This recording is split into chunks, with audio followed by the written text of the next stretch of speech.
Assalamualaikum warahmatullahi wabarakatuh. Ketemu lagi dengan gue Fajar Sabar Nur Rahman dan kali ini gue sedikit berbeda karena di channel gue sekarang berdua. Iya berdua. Sekarang ada Bang Obed Bian. Obed Bian di Robiano. Nah, Di subscribe ya. Nah, ntar di bawah gue sertakan Obed Bian di Robiano. Oke guys, kali ini mungkin gue pengen bahas tentang kembali cerita mistis, kismis gue, yaitu kisah misteri yang di video sebelumnya gue menceritakan tentang pengalaman gue yang mengalami cerita mistis gitu di Gunung Sumbing dan Gunung Agung. Kali ini gue bersama Bang Obed ingin bercerita yang kisah lokal, yaitu gunung yang sangat terkenal di Kalimantan Selatan. Yaitu puncak tertinggi Kalimantan Selatan. Atapnya Kalimantan Selatan, Yes. Gunung Halau-Halau. Gunung Halau-Halau, atau kalian bisa cari kalau di peta tuh gunung apa namanya? Gunung besar ya. Ya, Gunung Besar. Gunung besar. Pokoknya Gunung Halau-Halau udah terkenal di Indonesia udah. Pokoknya ini ada gunung eksotis di Kalimantan. Eksotis Ya, eksotis. Gunung eksotis, Yang bro. penuh dengan mistis.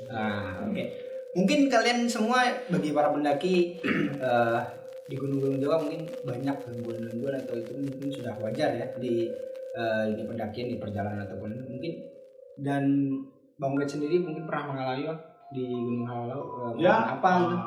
aku ke Gunung Halau-Halau aku ke Gunung Halau-Halau kan aku udah merasakan udah 6 kali ini ke sana. Yap. Karena di sana itu kita kalau kita biasa kan kita ngambilnya santai perjalanan.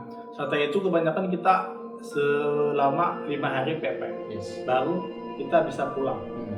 Jadi selama perjalanan itu kalau yang namanya mistis udah pasti kita aku mengalami pribadi. Sejak pertama kali aku ke Gunung Halau sampai terakhir 2019 kemarin Agustus, aku menemukan tentang hal-hal yang mistis yang membuat bulu-bulu ini merinding. Apa ya? Mungkin bisa diceritakan Bang, apa sih yang Abang rasakan yang lebih spesifik yang mungkin masih terbayang sampai sekarang? Yang masih terbayang itu adalah di kala aku itu 2018 ya. Yes. 2018 bulan Maret itu aku campnya bersama geng gitu. Geng ya. Bersama geng. Kita ada 15 orang. Jadi kita itu di base camp ketiga. Yes. Di tempat area camp ketiga di namanya Jumantir.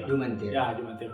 Di situ kan ada 3 lapis tempat area camp. Sebenarnya 2 di sini dengan di sini. Yeah. Karena kami tidak cukup tenda, akhirnya kami ngambil di ujung sini. Padahal ini adalah pohon dan itu jalannya buntu. Jadi kami camp lah di situ. Jadi sampai di situ tuh kami camp di Jumantir itu. Itu kan suasananya itu dari sore jam 5 sampai pokoknya dari sore jam 5 sampai subuh itu hujan, gerimis. Biasa kan kalau kita di hutan. Iya. Di hutan itu kalau suasananya gerimis, mistis itu makin mencekam. Iya. Jadi di sini itu yang paling aku ingat banget itu di situ yang 2 kali aku mengalami, tapi 1 kali yang paling parah banget. Di mana merinding. Gue belum merinding, belum sampai puncaknya, tapi yang menceritakan mungkin karena pengalaman beliau pribadi mungkin dia sudah merasakan gitu kan. Jadi oke, lanjut Bang. Karena di posko ke area camp ke 3 ini, di situ malam-malam kan, semua itu kan udah kecapean nih, pada tidur semua. Karena kita udah pada tidur semua. Aku tuh tendanya cuma kan 2, aku sama teman aku lagi berdua. Jadi kan kami di ujung ini 2 tenda. Jadi malam itu kami itu merasakan di rumput itu ada yang jalan mengelilingi. Ada suara gitu? Enggak, bukan suara. Saya ngerasa gitu. Iya, berjalan. Berjalan di sekitaran tenda. Iya, di rumput-rumputnya bergerak. Merinding.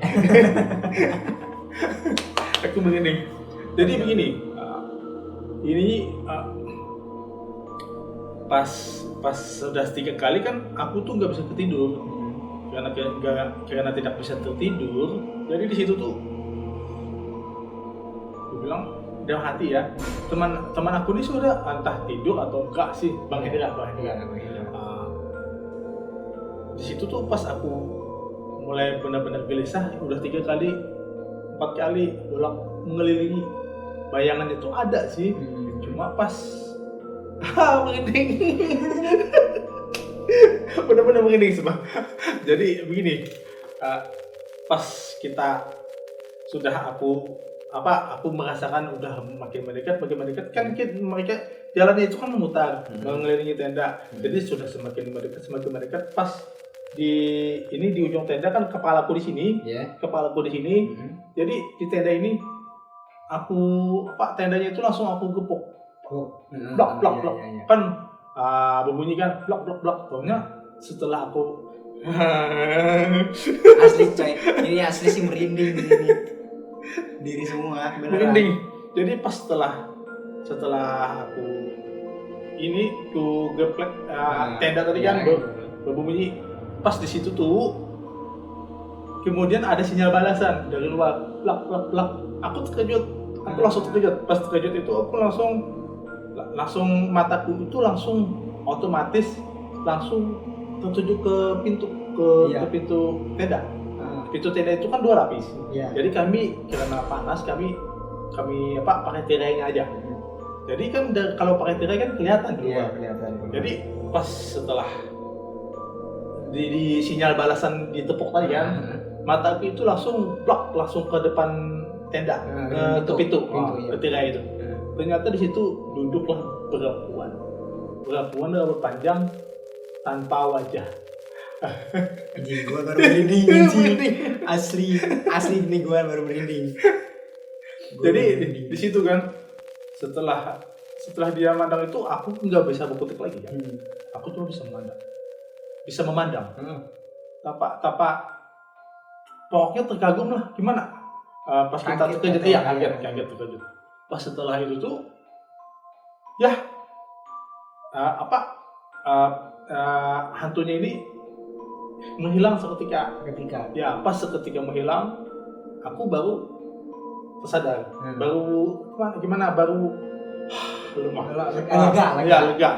Jadi pas setelah itu, setelah bayangan ini menghilang, ternyata di kubu tenda sebelah sana yang di tengah-tengah semua langsung bangun.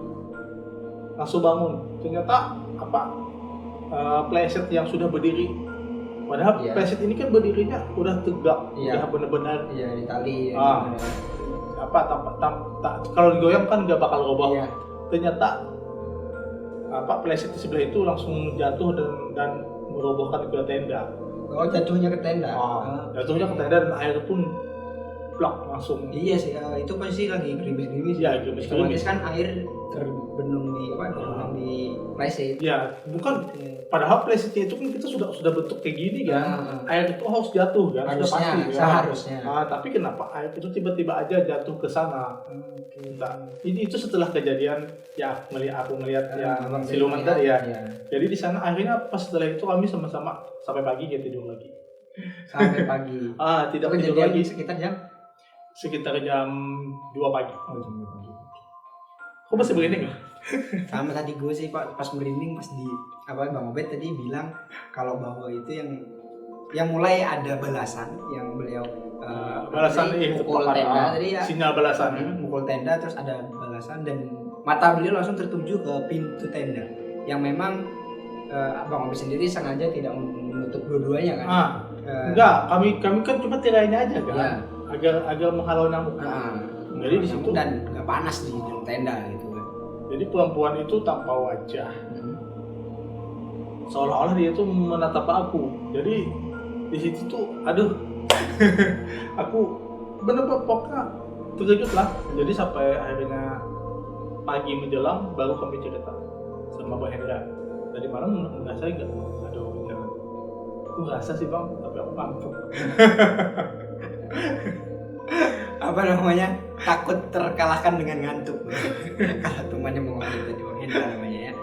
Mungkin setelah kejadian tadi sampai pagi itu kan kalau di Gunung Halo itu kan beberapa malam gitu kan, panjang. Kalau kita santai kan ke Gunung Halo itu kan santainya itu 5 hari. Jadi 2 hari setengah kita baru nyampe puncak. Jadi sisanya itu baru kita sampai ke kampung lagi balik. Oke, berarti total 5 hari. Iya, 5 hari lah. Paling cepat itu kan 4 hari. Cuma 5 hari ini biasa kita ngambil santai dan kita benar-benar menikmati suasana alam di sana. Ngapain juga kita ke puncak tapi kita langsung ke puncak tanpa menikmati perjalanan ya kan? Itu sama aja bohong. Memang Gunung Halo ini terkenal di Kalimantan Selatan, bahkan di Indonesia. Hutannya itu masih asri banget ya. Iya, asri banget. Masih asri banget dan banyak dengar-dengar juga dari teman-teman pendaki lainnya bahwa di sana tuh masih ada kayak hewan-hewan yang jarang ditemui di hutan-hutan biasanya gitu. Beruang madu ada. Masih ada beruang madu dan masih ada tumbuhan-tumbuhan kayak kantong semar itu Bang ya. Banyak. Nah, kantong semar tuh. Apalagi ininya anggrek. Oh, anggrek. Anggreknya banyak banget. Ini kan hutan tropis kan penuh dengan lumut. Oke, berarti ada hutan lumut gitu kan? Ya, hutan lumut. Kalau lanjut. Kalau aku ini kan tadi itu di pos 3 ya. Yes. Itu yang paling tidak bisa ku ingatkan tadi. Yang paling sering ku ingat dan aku membuat merinding. Kalau kita di pos 2, di pos 2 itu kan biasanya kita campnya itu cuma waktu kita pulang. Yes. Waktu pulang turun. Jadi kita terus ke pos 4. Di pos 4 itu aku merasakan cuma sekali. Agustus 2019 kemarin. Berarti 1 tahun kemudian. Ini dekat Agustus ya. Hampir 1 tahun ya. Iya. Jadi di situ tuh kami cuma berempat dengan 1 tenda. Jadi itu namanya area camp apa namanya? Lupa. Lembah Cirit. Oke. Lembah Cirit itu pos 4 ya. Jadi Lembah Cirit ini di sini kita cuma berempat dengan kondisi air tidak ada. Dan di situ tuh aku sama teman cuma bisa minum air genangan yang tanah keruh. Iya, keruh. Dilapisin sama ini, sama ampas. Sama baf ya. Sama baf disaring. Tetap aja kan warnanya. Ya itu tadi mungkin gunung-gunung ketika musim kemarau ya. Kebanyakan kan musim yang enak bulan-bulan yang paling enak muncak gunung atau naik gunung itu bulan Juni, Juli, Agustus. Dan Agustus itu puncaknya para pendaki seluruh Indonesia naik gunung. Cuma itu Halo ini kalau Agustus itu kebanyakannya kan musim kering. Iya. Makanya air susah. Yang paling enak itu aku paling suka kalau kesana itu antara Desember sampai Maret. Iya. Paling suka. Desember sampai Maret. Soalnya air kan banyak. Cuma di sini pas kita di Lembah Cirit ini kita kan maunya dari Lembah Cirit kita ke puncak langsung ya kan. Jam 4 kita harus berangkat. Jam 4 pagi. Jadi jam 2 itu kami masak. Semuanya itu pada takut. Setelah kejadian yang tadi? Enggak, sebelumnya? Itu kan kejadian 2018. Dan ini 2019 kemarin. Jadi kami berempat aja dengan 1 tenda, di mana orang belum ada ke sana. Tidak ada ketemu siapapun. Jadi kami berempat.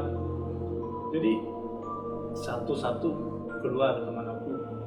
Aku sih ikut keluar juga. Pas keluar kita asik masak-masak.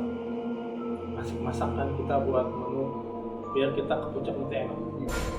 Jadi pas asik masak, ternyata aku tuh dikagetkan pohon di belakang tenda itu bergoyang. Ternyata aku beranikan merinding. Ternyata aku beranikan melihat kan. Ternyata sosok merah. Merah itu kayak orang atau apa? Iya, kayak orang berbentuk ya. berbentuk merah kan seperti orang juga, cuma kakinya ini hitam. Jadi dia itu memanjat di pohon, melompat ke pohon satunya. Jadi itu tuh kejadiannya itu plak, langsung kayak gitu. Dan aku ngelihat itu langsung Itu depan abang aja yang ngeliat atau yang lain aku aja yang ngeliat, aku aja yang ngeliat. Kalau teman aku yang bertiga itu mereka ngeliat pas di area jalan paling itu apa nama bahasa Indonesia? Bambu. Nah, area bambu itu kan mereka mencium bau aroma melati. Pas di singgahan air itu kami buat minum, mereka ngeliat orang berdiri di ujung. Aku kan masih ngerokok jadi aku nggak tahu. Jadi bertiga itu melihat. Berdua Dua orang melihat yang di puncak tadi. Bang Imam sama Nadim ngeliat. Aku kan ngeliatnya itu di sini aja di pos 5 itu. Jadi pas saking terkejutnya itu, aku langsung masuk Langsung ke tenda. Saking takut dan terkejut. Oke. Jadi kompor di luar itu nyala. Biar masuk. Biar matang nih. Tahunya apa setelah keadaan udah normal, udah hilang takutnya, aku keluar lagi. Itu hal biasa. Oke, film-film ya. Jadi lanjut. Jadi di sini ini tidak ini ya. Yang tadi tuh di Jumantir 2018, menemukan 2019 di Lembah Cirit. Nah 2019 tadi pas kami turun dari puncak.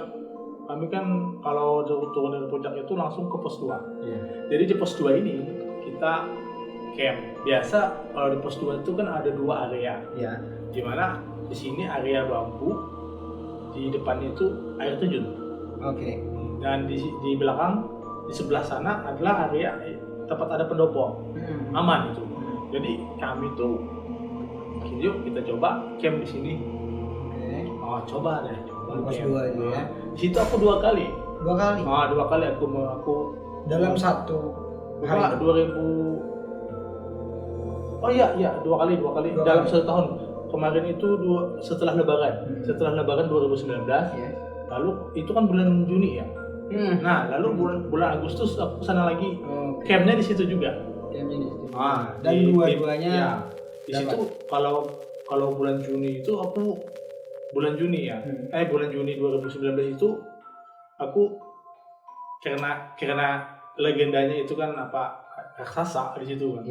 Di situ raksasa. Jadi kita benar-benar ngelihat, dan di situ tuh aku jam 11 malam anak-anak sudah pada masuk ke tenda. Kan itu area yang paling seram, yang sering ditemui itu adalah makhluk yang besar banget. Jadi aku tuh memberanikan diri jam 11 malam itu aku ngeblok di sini loh. Nanti lihat di channelku ya. Oke, siap, nanti bisa tahan linknya. Di channelku ada Misteri Halal. Jadi di situ tuh aku ngeblok jam 11. Hey guys, di sini loh. Itu di depan itu air terjun. Di sini loh tempat pertapaan yang orang yang besar itu manusia besar raksasa. Kabarnya tuh raksasa udah bilang. Di sini banyak orang yang melihat dan sebagian orang melihat gitu. Tahunya setelah aku ngeblok itu ada yang jatuh blok, aku langsung masuk ke tenda. Masuk ke tenda. Kan aku sendiri. Yang lain kan udah pada masuk. Padahal itu kan entah apa, cuma pokoknya itu mengagetkan, sangat kaget aku. Jadi di situ tuh aku langsung masuk tenda. Pas di dalam tenda itu aku bukannya tidur, tapi aku nggak bisa tidur. Aku bukan kepikiran, kehantuan. Kehantuan. Jadi entah sadar dan tidak, di antara tidur itu nanti aku melihat manusia besar banget. Ya, ada merinding. Pokoknya setiap menyebutkan sosok tersebut, Bang Obet ini merinding. Jadi pas aku tidur ayam, kau orang bilang tidur ayam. Nanti tidur, nanti tidak. Jadi di situ tuh pas kayak gitu, aku benar-benar ngelihat kepala besar banget masuk ke tenda pas di depan turut kayak gitu. Kepalanya ini besar, badannya besar, kepalanya ini rambutnya itu apa seperti ada rambut sedikit. Dan di sini nih ada taring. Wajahnya itu, kepalanya itu bulat. Wajahnya tidak berbentuk sih. Jadi pas masuk itu aku terkejut. Aku kan sambil bacaan. Jadi pas setelah itu udah selesai, hilang, tertidur lagi, terbangun lagi, itu lagi masuk, tangan lagi, pokoknya sampai pagi aku nggak bisa tidur. Pokoknya kehantuan lah. Kehantuan. Oke, guys. Nah, itu Juni 2018 ya. 2019. Juni 2019 setelah lebaran. Jadi yang Agustus 2019 di situ kita berempat tadi kita di Lembah Cirit tadi kita ngeliat di Lembah Cirit kita ngeliat yang merah tadi. Iya. Ya. Jadi kan kami turun itu ke air terjun di area camp pos 2. Jadi di situ tuh ada teman aku si Imam, kita tendanya gak usah kesana, kita tendanya pintunya hadap ke air terjun saja.